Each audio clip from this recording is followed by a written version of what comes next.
你以前細個食一餐飯要幾錢啊？我想問。幾蚊幾毫子嘅啫，一個月揾200幾300蚊嘅啫。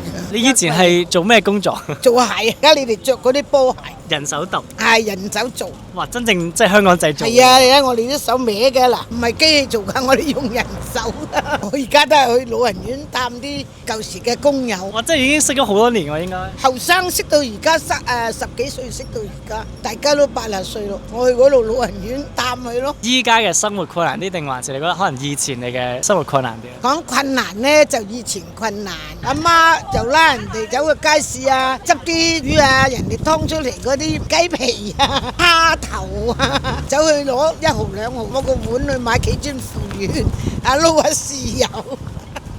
就係咁簡單，咁我就生存啦，生到而家80歲，咁我最開心係而家朝頭早去飲下茶，可以食下嘢，咁我覺得好開心噶啦。我而家啲女自己去供層樓都好辛苦啦，要供我個孫讀書啦。唔同年代有唔同年代嘅壓力，所以唔好理咁多啦。我哋長者求其，我好滿足噶我，最緊要翻到嚟個個都笑口常開咁咪算。多謝你，多謝你。